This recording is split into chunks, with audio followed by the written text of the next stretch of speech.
8장 11절에서 21절 말씀입니다.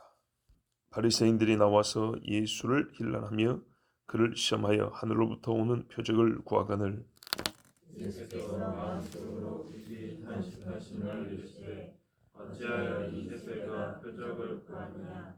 내가 진실로 너희에게 이르노니 이 세대에 표적을 주지 아니하리라 하시고 그들을 떠나 다시 배에 올라 건너편으로 가시니라. 제자들이 떡 가져오기를 잊었음에 배에 떡 한 개밖에 그들에게 없더라. 예수께서 경고하여 이르시되 삼가 바리새인들의 누룩과 헤롯의 누룩을 주의하라 하시니 제자들이 서로 수군거리기를 이는 우리에게 떡이 없습니다 하거늘 예수께서 하시고 이르시되 너희가 어찌 떡이 없음으로 수군거리느냐. 아직도 알지 못하며 깨닫지 못하느냐. 너희 마음이 둔하냐. 너희가 눈이 있어도 보지 못하며 귀가 있어도 듣지 못하느냐. 또 기억하지 못하느냐. 내가 떡 5개를 5,000명에게 떼어줄 때 조각 몇 바구니를 거두었더냐. 이르되 12입니다. 또 7개를 4,000명에게 떼어줄 때에 조각 몇 광주리를 거두었더냐. 이르되 7이니라. 이르시되 아직도 깨닫지 못하느냐 하시니라. 아멘. 예수님이 배를 대고 내리시자마자 순식간에 바리새인들이 예수 믿는 왔습니다. 여기 보면 힐난했다 그렇게 돼 있죠. 11절에 보니까 힐난하며, 힐난이란 말은 그 트집 잡고 따지고 든다는 얘기입니다. 예. 그러니까는 뭔 예수님이 앞에 뭔 이야기가 있어야 트집이 있고 따지기가 되겠죠. 그러니까 본래 힐난이라고 번역하기보다는 뭔가 논쟁을 했다는 말입니다. 다툼을 그들이 시작을 했다는 얘기입니다. 사실 그 말이 그 말이긴 한데요. 우리가 예수님이 지금 설교 한마디 했다는 그 기록이 없어요. 분명히 뭔 말씀 하셨겠지만, 그러니까는 무슨 말씀을 하셔가지고 그거를 트집 잡을 수도 있지만 하시기도 전에 예전에 했던 말들도 있고 또 예수님과 관계가 또 좀 안 좋기 때문에 보자마자 그냥 다짜고짜 공격하는 그런 말을 시작했다고 볼 수도 있습니다. 자, 뭐라고 그랬냐면 하늘로부터 오는 표적을 보여보라 그랬습니다. 이 보니까 시험하여 그랬죠. 시험하여 하늘로부터 오는 표적을 구했다. 시험이라는 말은 뭔가를 확인해 본다는 뜻 아니겠습니까? 그러니까 예수님이 뭔 말을 하셨을 때 또는 전에 했던 것을 증거로 보여보라는 얘기입니다. 근데 증거로 보이되 하늘로부터 오는 증거로 증명하라 이런 말입니다. 예. 그러면 지금 하는 말이 진짜라고 받아주겠다 이런 뜻이죠. 네, 그냥 표적을 보이라. 그러면 우리가 당신의 말을 믿겠다. 이런 것도 아니고 하늘로부터라고 앞에 또 붙였지 않습니까? 표적을 보이면 믿겠다는 게 아니고 하늘로부터 오는 표적이면 믿겠다. 이걸로 봤을 때 이 사람들이 지금까지 예수님의 표적을 많이 보지도 못했지만 다 땅에서 일어나는 걸로 여겼다는 얘기죠. 그러니까는 문둥병이가 나도 땅이고 죽은 자가 일어나도 땅이고 다 보이는 거였습니다. 여기서 일어난 일들, 그죠?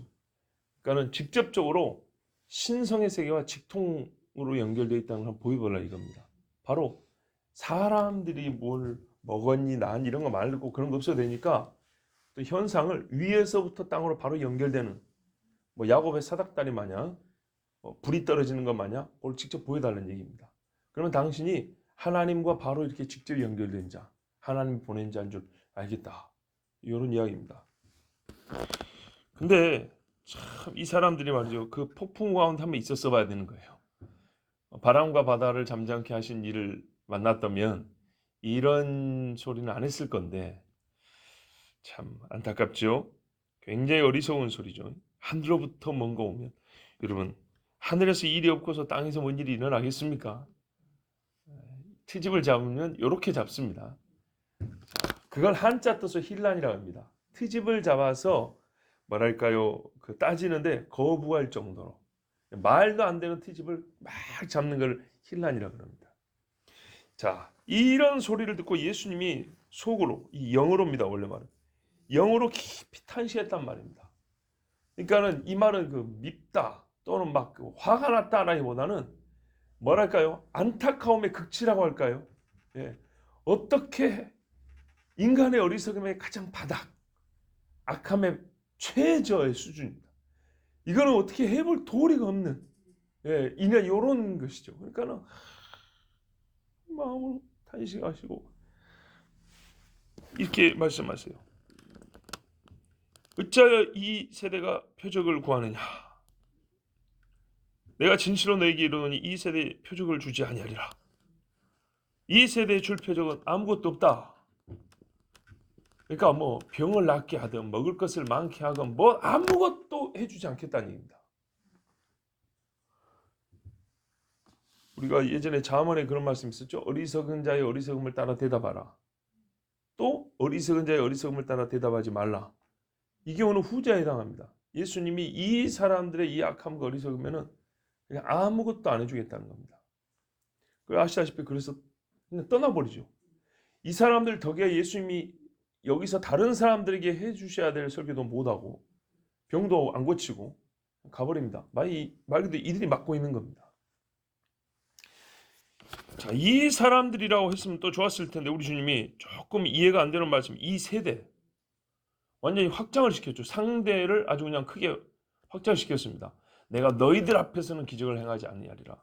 내가 당신들에게는 표적을 주지 아니하리라. 이런 게 안 하고 이 세대라고. 이 세대란 말은 같은 시대를 사는 사람들 얘기하는 거 아닙니까?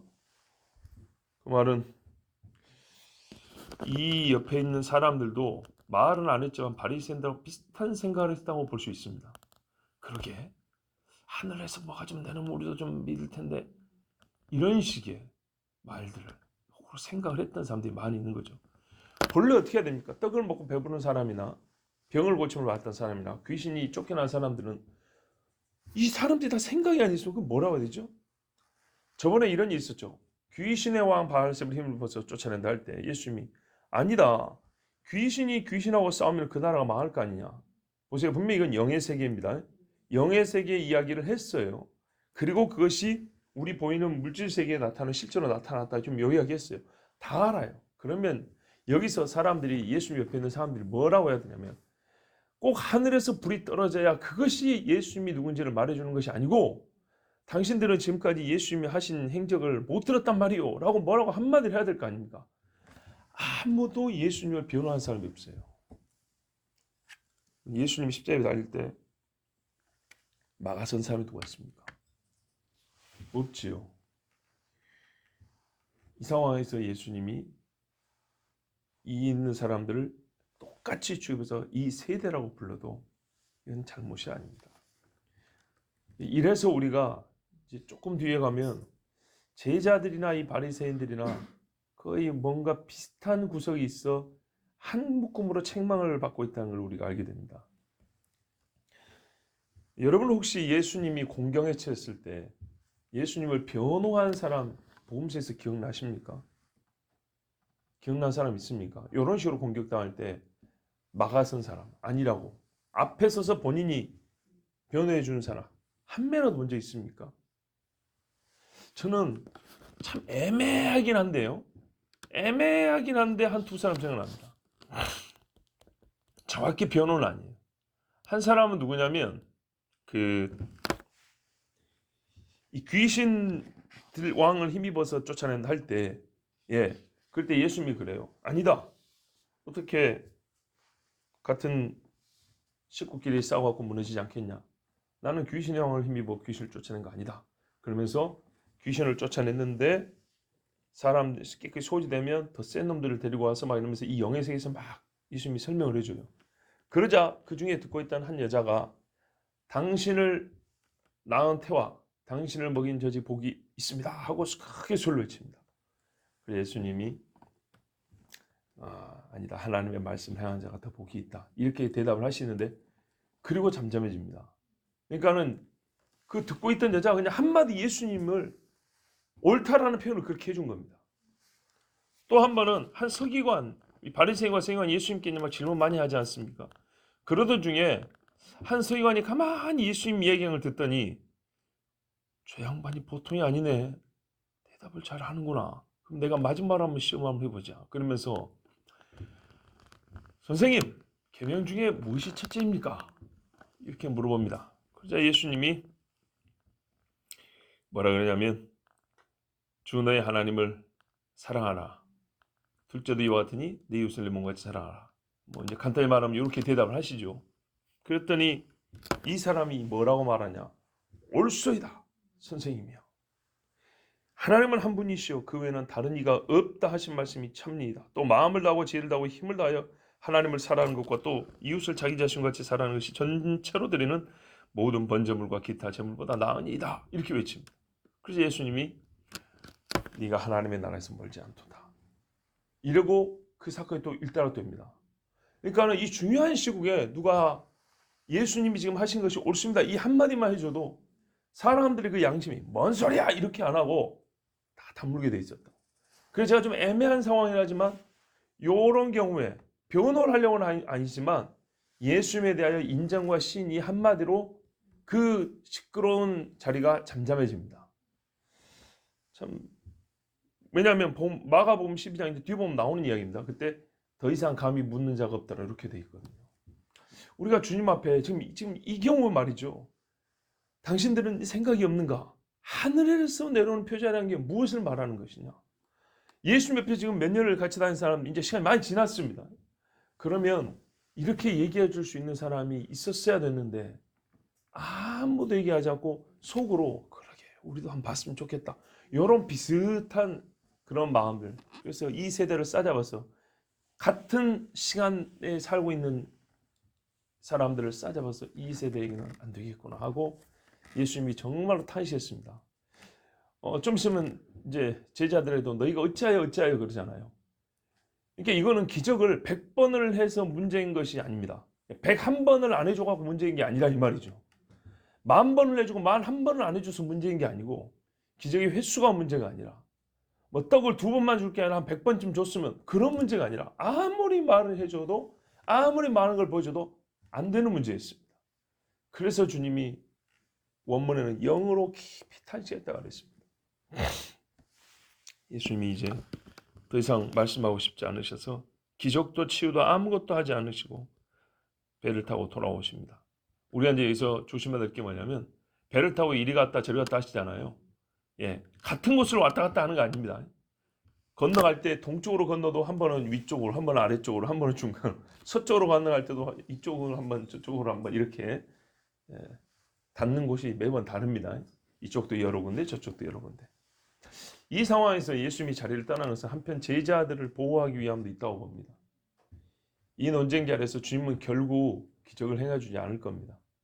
그럼 제자들의 마음속에는 우리 주님이 능력이 없는가라는 혹여라도 연약한 제자들에는 이 불순한 마음이 싹 들 수도 있습니다. 그래서 떠나셨습니다. 여러분, 기적은요 하나님께서 자기 영광, 즉 하나님의 영광과 사람에게 실질적 유익을 주기 위하여 행하시는 권능입니다. 요구된 증명을 위하여 하는 것이 아닙니다. 뭘 요구한다고 해서 그때마다 증거로 보여주는 게 기적이 아닙니다. 호기심이나 조롱과 멸시의 눈을 가진 사람들의 거만함에 마치 굴복하는 것처럼 여겨지는 경우에는 절대 기적을 행하지 않습니다. 권세자들이 광대들을 불러놔놓고 얘따 이놈아 몇 푼 받아라 그래서 한번 놀아봐라.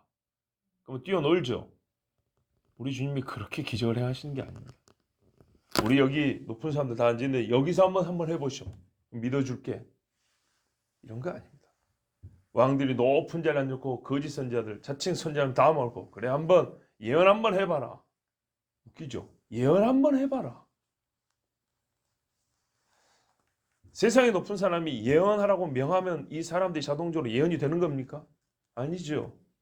한번 죽은 자 한번 살려봐라. 기적이란 게 본질적으로 그런 성질의 일입니까? 내가 네보다 높고 내가 너에게 뭘 줄 게 있어. 받으려면 뭐 한번 해봐라 하는 식으로. 그래서 되는 게 아닙니다. 이 사람들 요구는 겁니다. 여기 말하면 어떻게 해요? 예수님이 그들 아래 굴복하는 거. 그 권위 아래 있다는 표밖에 안 되는 거예요. 지금의 기적은 이 수많은 권세자들 아닌 은밀한 곳에서 한 여자의 손을 잡아 일으키더라도 그게 하나님의 영광을 나타내고 하나님의 주권적 행사인 것이지, 여기서는 이 악한 사람들이 이 기적 본다고 마음이 변할 것 같습니까? 회심할 것 같습니까? 천만의 말씀입니다. 또 다른 안 믿을 구실을 만들어냅니다. 예수님 뭐라 그랬죠? 안 믿을 사람은 죽은 자가 살아도 안 믿는다. 너에게 모세와 선지자들이 있으니 족하도다. 이게 부자와 나사로 비유하신 다음에 해주신 말씀이죠. 그 비유 안에 나타난 말씀이죠. 그리고 이제 배를 타고 가는데 얼마나 긴장된 상황이었던지 이제 식사 시간이 아마 된 모양이에요. 떡이 하나밖에 없는 거예요. 그 제자들끼리 야야 큰일 났다. 밥 먹을 시간 다 되고 쭉 건너가면 지금 방향 보니까 저기 뭐 밥 먹을 데도 없는데 우리 선생님 식사하시고 우리도 먹어야 되는데 빵 하나밖에 없다. 자기들끼리 이것 때문에 이제 수근수근한 겁니다. 근데 12명 제자들이 곧 밥 먹을 때가 됐는데 아무 생각도 못했다는 말은 굉장히 긴장된 순간이었다는 것을 알 수가 있습니다. 경황이 없었다는 얘기입니다. 그러니까 아주 팽팽한 뭔가 이 사람의 눈빛에서부터, 그리고 그 사람들이 그 예수님을 어떻게 하면 잡아보려 할 때 이 제자들 얼마나 긴장됐겠습니까? 한번 우리가 현실적으로 한번 생각을 해보세요. 그러다 보니까 다 잊어먹었어요. 분명히 그렇죠. 14절 잊었다 그랬어요. 생각했던 데 잊어버렸어요. 그 정도로, 이 12명이 다 잊을 정도로 매우 긴장된 상태였고, 그리고 이제 떡 하나밖에 없는 상태로 배를 타게 됐어요. 이게 이제 걱정인 줄 예수님이 딱 아시고 15절에 말씀하시는데, 뭔 위로하는 것도 아니고 괜찮다는 얘기도 아니고 분명히 말씀의 성격을 경고라 그러셨어요. 삼가 바리새인들의 누룩과 헤롯의 누룩을 주의하라. 여러분, 이 말씀이 이해가 되십니까? 무슨 말이냐면 맥락적으로 이해가 되냐고요. 하필 이때 왜 이런 말씀하셨을까요? 지금 떡이 없다 그러지 않습니까? 직접적으로 떡이 지금 먹을 것이 없다는 건데 누룩하고 먹을 거하고 직접적으로 상관이 없습니다. 그리고 여기 떡이, 우리는 항상 떡을 먹고 사는데 떡이 있다 없다고 바리새인하고도 별 상관이 있는 문제가 아닙니다. 아까 바리새인하고 뭐 떡 갖고 싸운 것도 아니고요. 그리고 제자들이 지금 떡은 있지만 야 누룩이 있어서 문제다, 또는 누룩이 없어서 문제다, 그런 이야기 한 것도 아닙니다. 근데 예수님은 갑자기 떡에 있고 없고를 누룩에 있고 없고로 바꿔버렸단 말이죠. 제자들의 걱정과 좀 다른 방향이죠. 그러니까 제자들이 이해를 못하고 자기들끼리 또 수근수근 되는데, 뭐라면 이는 우리에게 떡이 없음이로다 하거늘. 예수님이 저 말씀하신 이유가 떡이 없기 때문이랍니다. 이 사람들의 문제는 전혀 바뀌지 않았죠. 아까 떡이 없다. 근데 예수님은 지금 떡이 있고 없고의 문제 아니라 누룩을 조심해라 얘기했는데, 그것조차도 떡이 없으니까 지금 저런 말씀하시잖아요. 이런 이야기 한단 말이에요. 이해가 잘 안 되죠. 그러니까 제자들이 야단 드는 거예요. 그래서 야단 드는 거예요. 왜 못 깨닫냐고. 지금 내가 무슨 말 하는지 이걸 못 알아먹냐고. 그래 야단 드는 거예요. 여러분, 예수님의 말씀은 너무 쉽고 자명하게 들리는 게 있고, 어떤 경우는 가만히 생각해도 이해가 안 되는 것이 있습니다. 그러니까 이 모두가 있습니다. 그런 경우에는 진짜 예수님께 직접 물어봐야 됩니다. 제자 그렇죠. 아까 하신 말씀 뭔 말입니까? 라고 물어보잖아요. 또 이런 경우는 우리가 스스로 생각해보면 또 충분히 예수님의 뜻을 찾아볼 수 있습니다. 자, 제자들을 한번 봐보세요. 제자들은 여전히 떡이 없다는 게 문제잖아요. 예수님은 떡이 있고 문제가 없고 문제가 아니고 누룩을 조심해라 그 이야기 있잖아요. 그러니까 이 사람은 이렇게 알아본 거예요. 떡이 없는데 떡을 구할 때 누룩 조심하고 구하라. 이런 식으로 이해를 한 거예요. 그러니까 여전히 듣고서도 떡이 없는 이야기를 예수님이 하고 있는 거다. 이렇게 얘기하는 거예요. 떡이 없으니까. 그러니까 무슨 말이야. 알았어. 떡이 없는 거 알았는데 떡 구할 때 헤롯이나 바리새인들한테 떡 구하지 마라. 이렇게 이해를 한 거예요.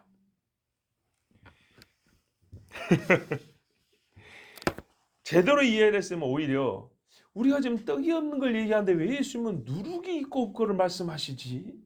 참 이상한데 우리 주님이 왜 무슨 뜻일까? 이래야 정상인데 그런 고민을 안 해보고 봐봐.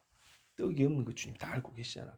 조심했어야 되는데 괜히 말하고 이러면서 떡 구할 때 이게 우리가 떡이 없다는 걸 아시고 떡이 없는구나 그래 알았어. 근데 구할 때 누룩 없는 걸로 구해야 된다. 저기 바리새인이나 서기관 아니 헤롯한테 한번 누룩이 많으니까 그런 놈들한테서 떡을 구하면 안 돼. 이렇게 이해한 거예요. 그러니까 여전히 떡이 없는 게 중요 이슈인 겁니다. 이 사람들에게는. 그러면 바리새인과 누룩 그 헤롯은 항상 누룩을 넣어서 떡을 먹냐? 그런 문제가 아니죠. 그 사람들에게 부정이 있다는 겁니다. 요까지는 이해한 겁니다. 바리새인들은 외식쟁이요. 바리새인들은 또 뭡니까? 악한 교훈을 주는 사람들이죠. 헤롯은 불의하죠. 세례 요한을 죽였죠. 뿐만 아니라 비겁하게 죽였죠. 그러니까는 이 사람들에게서 난 떡들, 우리가 아무리 떡이 없어도 이들이 이 더러운 것을 묻힌 떡들, 그들은 우리가 손 안 씻는다고 문제 삼지만 우리는 그들의 마음과 행위를 볼 때 그들의 손에서 나온 떡이야말로 정말 더러워서 못 먹을 떡이다. 그러니까 지금 한참 또 싸우고 왔잖아요. 그러니까 저놈들 떡은 너희 구하지 마라. 이렇게 제자들이 이해한 거예요. 그러니까 여전히 떡의 문제는 해결되지 않은 거예요. 앞으로 구할 때, 없는 떡을 구할 때 저 사람들 걸 조심해라. 이렇게 이해를 한 거예요. 그러니까 예수님이 너희가 어찌 떡이 없음으로 수긴거리냐. 내 이야기 좀 떡 이야기가 아니다 이놈들아. 떡이 없어도 괜찮고 있어도 그만이다. 나는 지금 대본의 주제를 누룩의 문제로 바꾼 거예요. 정말 주님 앞에 정결함과 더러움으로 바꾼 거예요. 예? 깨끗함과 죄의 이야기로 바꾼 거라고요.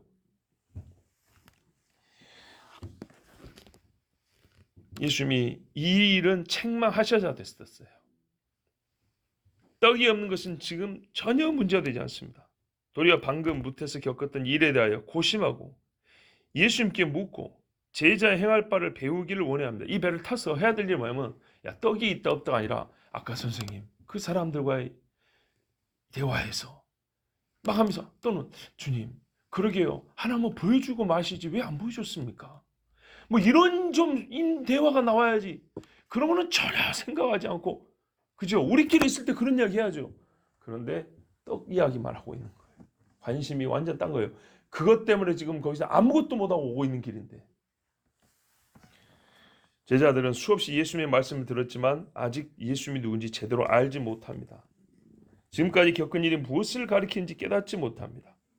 현재는 떡 때문에 걱정할 것이 전혀 없음을 받아들이지 못합니다. 여전히 제자들에게는 떡이 없는 게 제일 큰 문제입니다. 마음이 거기에만 잡혀 있습니다. 그래서 너희 마음이 둔하냐. 지금은 다른 이슈를 좀 봐야 되는데 그래서 얼마나 참 가슴 아픈 이 채찍과 같은 말씀하시냐면 너희가 눈이 있어도 보지 못하며 귀가 있어도 듣지 못하느냐 또 기억하지 못하느냐. 요건 지금 오늘 한 가지 이야기만 하는 게 아니에요. 그죠? 기억이라는 얘기는 앞에까지 쫙 봤을 때 오늘의 모든 내가 했던 말이 너희가 그냥 탁탁탁 이게 정리가 되고 이해가 됐었어야 되는데 떡과 생선이 떨어지지 않고 계속 나오는 것과 남은 것을 모아 12광주리를 손에 들고 보았으면 뭐 할 겁니까? 그죠? 눈이 있어도 네가 보지 못하는도다. 자기들이 다 12광주리 들고 서서 봤지 않습니까? 근데 그게 아무 소용이 없어요 지금. 예수님의 축사기도 소리, 사람들이 기쁨과 환호를 하나님 앞에 올려드렸습니다. 그 소리 들은 귀는 어디 갔냐 이 말이에요. 예수님께서 무리를 불쌍히 여기시고 그들의 형편을 다 아시고 기적을 행하셨던 것을 왜 아직 기억하지 모를까? 기억하지 못할까? 그 예수님을 기억한다면 사랑하는 제자들을 굶기실 거냐 이 말이죠. 풍랑일 때 물리를 걸어서 오신 분인데 지금 그런 경험을 했으면 떡이 하나냐 두 개냐 100개냐는 문제가 안 되는 거죠. 그래서 예수님이 진짜 어린아이 야단치듯이 하세요. 이번에는 5,000명이 떡 먹고 몇 광주리 남았냐. 어른들한테 이런 식의 화법은 굉장히 자존심 상합니다. 12이요. 무슨 초등학교 애 나무른 것 같잖아요. 그렇죠? 숫자가 이렇게 구체로 나오는 경우는 무슨 몇만 이런 단위가 아니고 10개 정도 단위는 어린애들 나무랄 때 하는 그런 수준이거든요. 그 다음에 4,000명 넣고 떡하고 생선 남은 거 그거 얼마큼 모았냐. 7광주리 모았습니다. 얼마나 사람 염치 없게 만들어버립니까? 그죠? 고개를 못 들잖아요. 근데 지금은 이 야단을 들어야 되는 거예요. 지금은. 그래서 나중에 제자들 어땠어요? 진짜 떡 걱정 없이 선교하러 다니지 않았습니까? 여러분도 들으셨잖아요. 떡 문제 때문에 거짓말로 사진 찍어가지고 대단한 일이 난 것처럼 그렇게 와서 보고해가지고 여기저기 선교비 그냥 막 걸어가가지고 그런 선교사님들 많다고. 제가 선교사님들 형편을 한편 이해를 합니다. 이해는 하는데 이해가 안 되는 부분이 있어요. 뭐냐면 대부분의 선교사님들이 자녀들이 외국 유학을 많이 갑니다. 소위 정기적으로 사례비를 받고 사는 국내 목회자들도 자녀들 외국 유학 거의 못 보냅니다. 외국 유학 얼마나 돈이 많이 드는지 아십니까? 예를 들면 미국 같은 데는 대학생이 보통의 경우 대학원생, 대학교 뭐 1인당 1년에 1억씩 듭니다.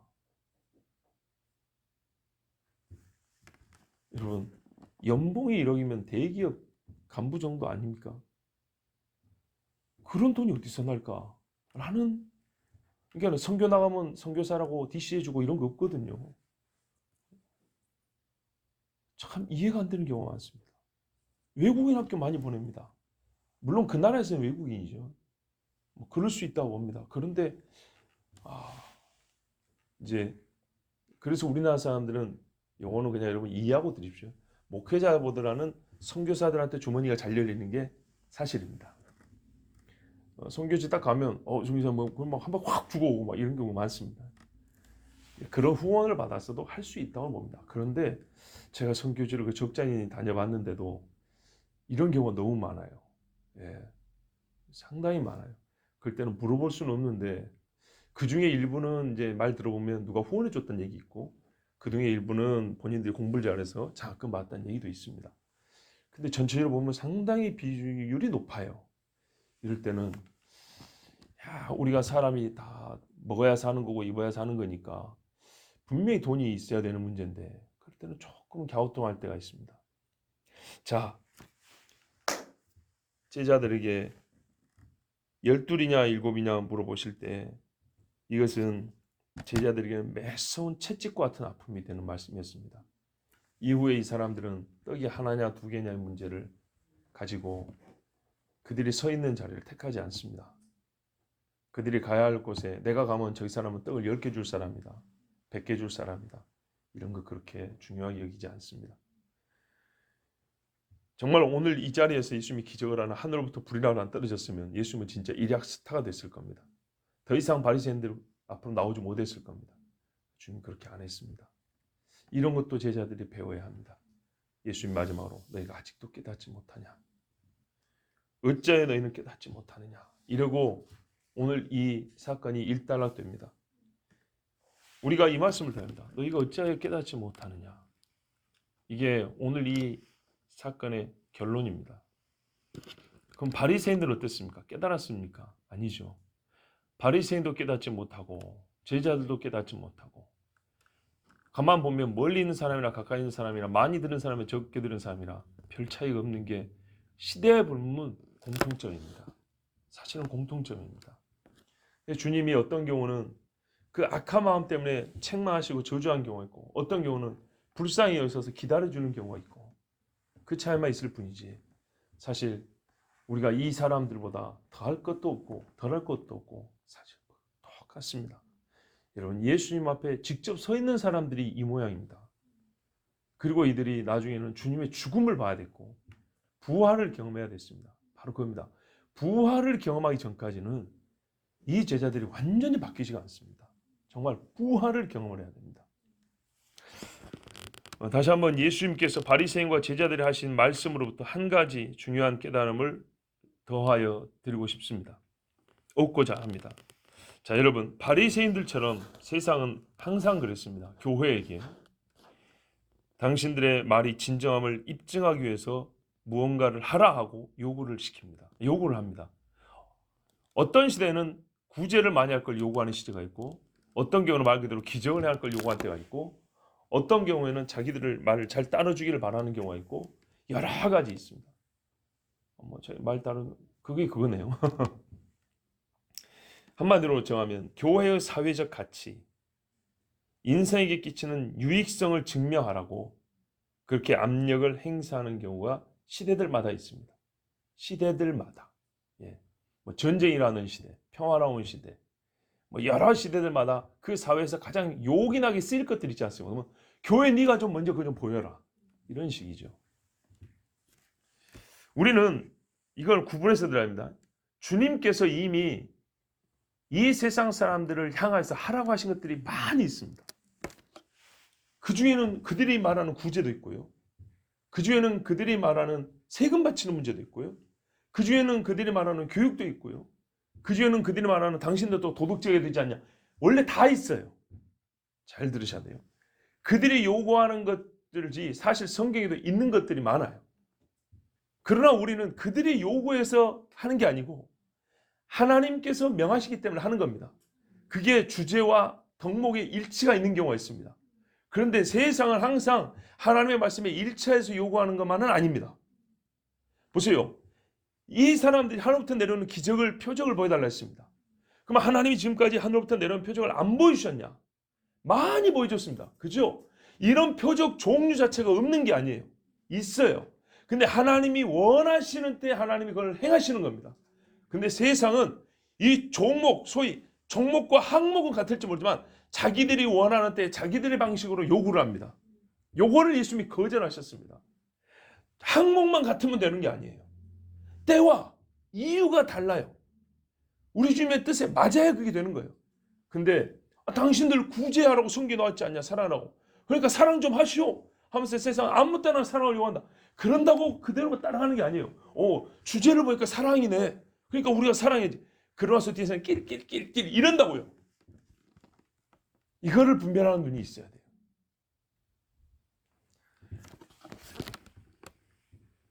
우리는 주님께서 가르치고 명한 일을 마땅히 해야 하지만 예수님께서 당하신 일과 같이, 오늘 당하신 일과 같이 순전히 그들의 마음에 합한 요구에 대하여는 그들을 감동시키기 위하여 우리의 사회적 적절성과 유용함을 보이기 위해 표적을 행사할 이유는 없습니다. 순수히 세상의 말을 듣는 경우 복음은 오히려 구경거리가 되고, 무슨 말이야? 묻지도 않고 따지도 않고 세상이 요구하는 걸 그대로 따라가기만 하는 경우, 겉으로는 칭찬할지 모르지만 사실은 조롱거리가 됩니다. 아까도 말씀드렸지만 바리새인들이 이 표적을 보면 그 자리에서 엎드려서 당신은 하나님의 아들입니다라고 해야 정상입니다. 그런데 그럴 것 같습니까? 아니죠. 아니라고요. 그래서 여기서 그 사람들 말을 들어준 건 오히려 종처럼 불임을 당하는 것밖에 안 되는 거예요. 우리의 해야 할 일을 하면 감동합니다. 제 말을 구분해서 해야 돼요. 우리의 해야 할 일을 하면 감동합니다. 수많은 이익이나 즐거움을 버리고 하나님께 모여 예배하는 자들, 자기 것을 나누며 약한 자를 위로하는 사람들, 보통 사람들이 좋아하는 것은 절제하고 거룩함을 지키는 참 이상한 사람들. 여러분, 사실 이 정도로 부족합니까? 구체적인 예를 안 들어도 되겠죠. 다 거짓말하는데 거짓말 안 하는 놈 하나 있어요. 그게 부족합니까? 사실 표적 아닙니까? 표적 중에 제일 어려운 표적은 사람이 바뀌는 겁니다. 도대체 신기한 일을 한 번 하는 것하고 남들이 다 도둑질 할 때 나는 굶어도 도둑질 안 하겠다는 이 한 사람하고 뭐가 더 귀합니까, 여러분? 뭐가 더 귀하냐고요? 오늘에서 불이 떨어져 있어. 땅에 불이 좀 붙었어. 그래서 소화기 갖다 불 끄는 재미를 한번 봤어요. 이거 한번 본 거하고 평생에 거짓말을 안 하고 남한테 저거는 저 분위기 깬 놈이야, 이런 욕을 얻어먹지만 꿋꿋이 신앙을 지키는 사람하고 뭐가 더 귀하냐고요. 그 사람의 빛이 훨씬 더 빛나지 않습니까? 표적이 여기에 있습니다. 그렇게 살아가는 게 더 힘든 겁니다. 먼저 이 사람들 보고 지금까지 본 일들을 생각하라 하십시오. 당신들은 교회 역사를 하는가? 당신들은 신앙인 그 사람들의 삶을 아는가? 혹시 청교도라고 들어봤는가? 예수님께서 이 땅에서 행하시는 일들을 정직하게 판단하라고 한번 해보십시오. 예수님을 좀 변호 한번 해보세요. 당신 정말 성경 한번 읽고 그런 말씀 하시냐? 교회가 그러면 안 된다는데 그럼 교회는 어찌해야 되죠? 왜 교회는 그래야 되죠? 우리는 말 그대로 예수를 믿는다고 모인 사람들인데 그럼 우리는 예수의 말씀을 따라야 되지 않겠습니까? 하나님이 뭐라고 하신지 알고 하시는 말씀입니까? 라고 우리가 그런 말을 한마디 해야 되지 않겠습니까? 도널드 잉글리시라는 신학자가 이런 말을 했어요. 참 멋진 말인데, 그리스도인들의 간증에 따르면 많은 참 그리스도인들의 신앙의 이야기를 들어보면 어떤 공통점이 있대요. 그리스도를 섬기는 것은 흥미진진한 경험이 끝도 없이 이어지는 것도 아니고, 반대로 삶을 액면 그대로 따분하게 되풀이하는 것도 아니다. 그래요.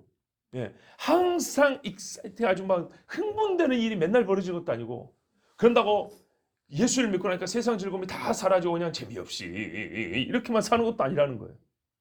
의외로 재밌습니다. 어디서 그 재미가 나타나냐? 들어보십시오.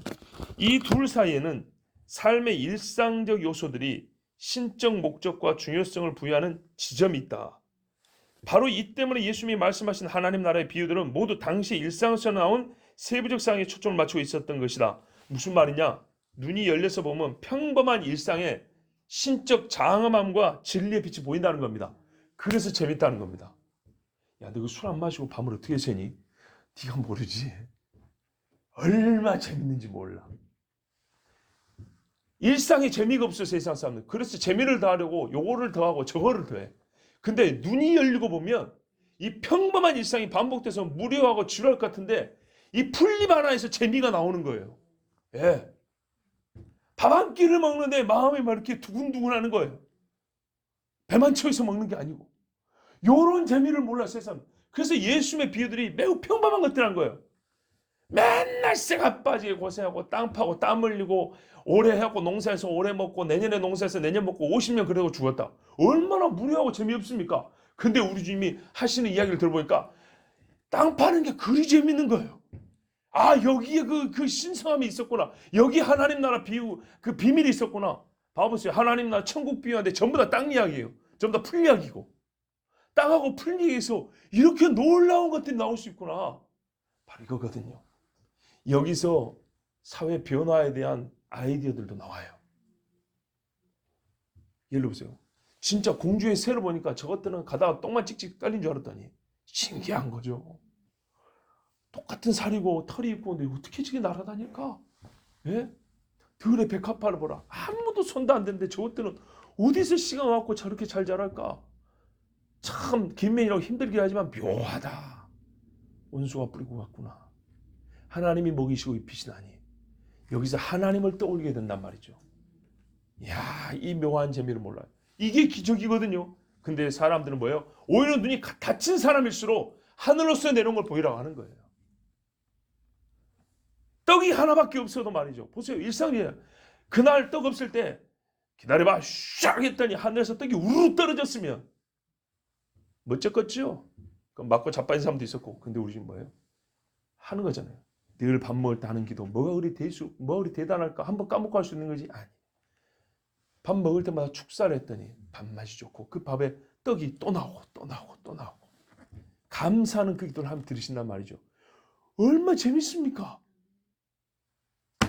이게 신앙인데 눈이 안 열리면 모르는 거예요.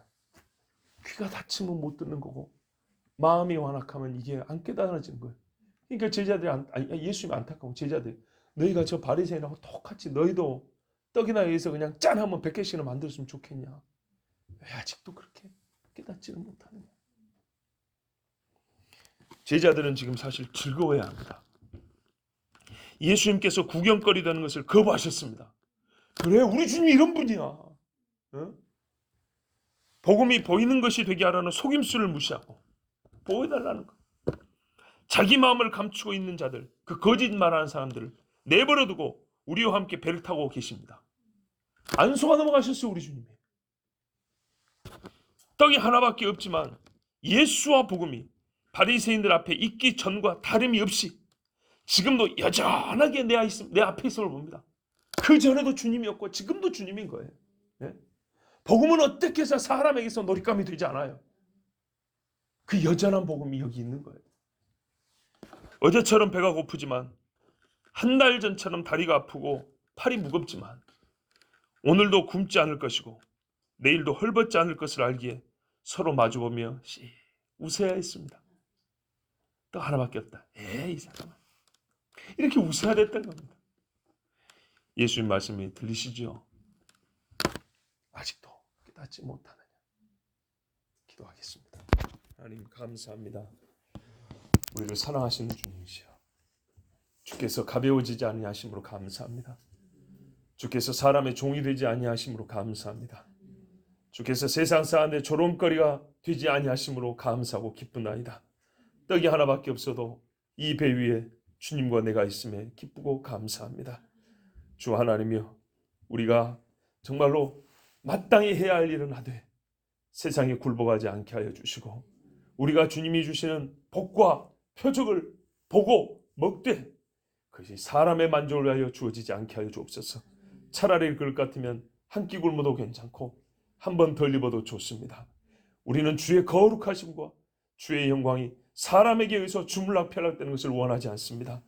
주께서 여전하심으로 우리도 여전한 신앙을 갖고 서게 하여 주셨고, 너희도 아직 깨달음이 없느냐는 깨닫지 못하는 주님의 책망을 더 이상 듣지 않는 성숙한 제자들, 주님의 마음을 깊이 깨닫는 제자들 되게 하여 주시옵소서. 예수 그리스도의 이름으로 기도하옵나이다. 아멘.